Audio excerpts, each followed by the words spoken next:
Israel का गुरूर खाक में मिलाने वाला पाकिस्तानी पायलट कौन? तन तनहा इसराइली तैयारों का डट कर मुकाबला किया, एक मार गिराया। खुफिया ऑपरेशन की हैरानकुन कहानी। इसराइल और फ़लस्तीन के दरमियान जारी जंग के दौरान एक बार फिर पाकिस्तान के इस नौजवान पायलट की जुर्रत व बहादुरी का बेमिसाल कारनामा गूंजने लगा, जिसने तन तनहा इसराइली तैयारा तबाह करके दुश्मन का गुरूर खाक में मिला दिया था। अपने खुफिया मिशन को कामयाबी से अंजाम देने वाले पाक फिजाइया के बहादुर हवाबाज air commodore retired Abdul Sattar Alvi को हुकूमत शाम की जानिब से सबसे बड़े फौजी एजाज से नवाजा गया। इस कहानी का आगाज उस वक्त शुरू हुआ जब 1967 में तीसरी अरब इसराइल जंग के दौरान खोए हुए अपने इलाके वापस लेने के लिए अक्टूबर 1973 में अरब रियासतों के एक इत्तेहाद ने इसराइल पर अचानक हमला किया था।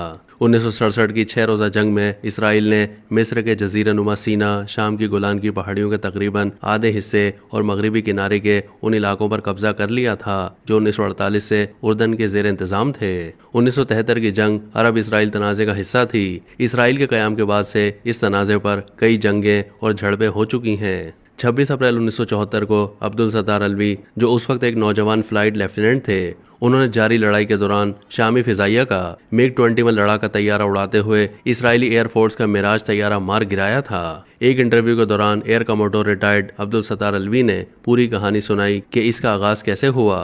उन्होंने बताया कि रिसालपुर एकेडमी में एक दिन हम शाम को खाना खाने के बाद रात को लॉन में बैठकर गपशप लगा रहे थे।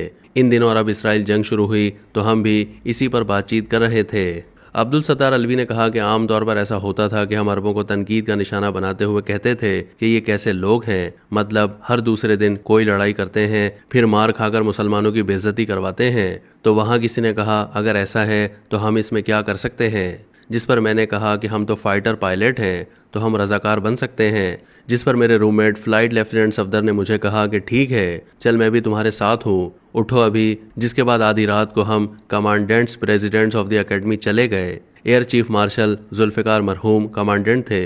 उनके घर जाकर दरवाज़ा खटखटाया और वो बाहर आए तो उन्होंने कहा कि शराब पीकर तो नहीं आए। हमने कहा कि ऐसा कुछ नहीं है तो उन्होंने जवाब में कहा कि सुबह आकर मुझसे ऑफिस में मिलो। अब्दुल सत्तार अलवी ने बताया कि अगले दिन सुबह हम फ्लाइंग कर रहे थे तो हमें कमांडेंट ने बुला लिया और कहा कि पिशावर जाओ, वहां से एक तैयारा तुम्हें ले जाएगा। पिशावर पहुंचकर पता चला कि वहां मजीद 14 लोग रजाकार बनने के लिए पहले से मौजूद थे। फिर फोकर जहाज में हम सबको बिठाकर पता नहीं कहाँ ले जाया जा रहा था। हमें कुछ इल्म नहीं था। उन्होंने बताया कि जहाज में एयर सेक्रेटरी ने हम सब में कागजात तकसीम किए। उन कागजात में ये लिखा था कि हम छुट्टी पर पाकिस्तान से बाहर आए हैं और इस दौरान खुदा न ख्वास्ता कोई हादसा पेश आ जाए, कुछ भी हो जाए, कोई अनहोनी बात हो जाए तो इस सूरत में पाकिस्तान एयरफोर्स और हुकूमत पाकिस्तान हमारी जिम्मेदार नहीं है और ऐसी सूरत हाल में पाक फिजाइया और हुकूमत हमें पहचानने से इनकार कर देगी। हम सब ने उन कागजात पर दस्तखत कर दिए। उन्होंने अपनी बात जारी रखते हुए मजीद बताया कि इसके बाद हमें सीधा PF फैसल बेस कराची पहुंचा दिया गया, जहां C-130 तैयारा खड़ा हुआ था, जिसमें सवार होकर हम बगदाद पहुंचे। वहां एयर चीफ और बाकी सीनियर्स अफसर ने हमें खुदा हाफिज कहा, जिसके बाद हमें इराकी एयरफोर्स के जहाज में बैठाकर रवाना कर दिया गया। दमिश्क पहुंचने के बाद हमें buzzer air road Shami air force के अंडरग्राउंड ऑपरेशन जोन ले जाया गया। हम 16 लोग थे, उनमें से 8 को मिस्र भेज दिया गया, बाकी 8 शाम में मौजूद रहे।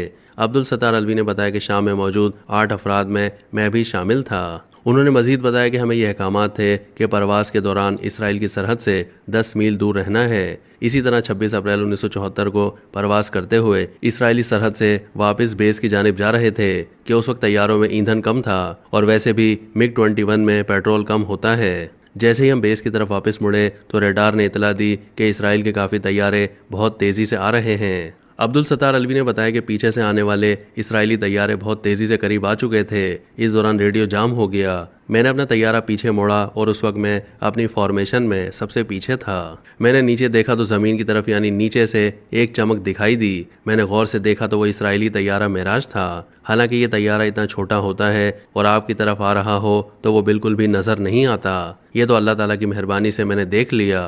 फिर मैंने इसराइल का दूसरा जहाज़ भी देख लिया। उन्होंने कहा कि फॉर्मेशन आगे निकल चुकी थी, रेडियो जाम था जिसके बाइस राब्ता मुनक़ता था। मेरा तैयारा इसराइल के दूसरे जहाज़ के पीछे था।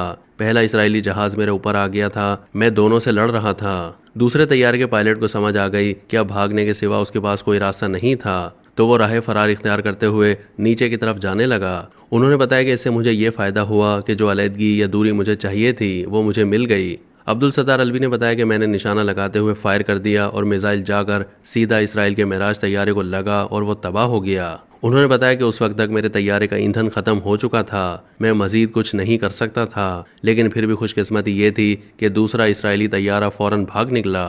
मैंने कहा कि अल्लाह ताला का शुक्र है। फिर मैं 1 मिनट के अंदर वापस बेस पर पहुंच गया। लैंड करने के बाद मैंने तैयारे से बाहर आकर एक नारा लगाया और फिर सबको कहा, पहले एक कप चाय लाओ। चाय पीने के बाद सब लोग वहां आए और मुझे चूमने लगे। अब्दुल सत्तार अलवी के मुताबिक इस कारनामे से खुश होकर शाम की हुकूमत ने उन्हें बहुत सारे एजाज़ात से नवाजा, यहाँ तक कि शहरियत भी दे दी। इसके अलावा महंगी गाड़ियाँ, ज़मीन, पैसे, बच्चों की तालीम, मतलब बहुत सारे इनामात का ऐलान किया, मगर मैंने ये सब लेने से इनकार कर दिया क्योंकि हम इस नीयत से नहीं गए थे। अब तक के लिए इतना ही। मज़ीद मालूमात के लिए डेली जंग के यूट्यूब चैनल को सब्सक्राइब कीजिए।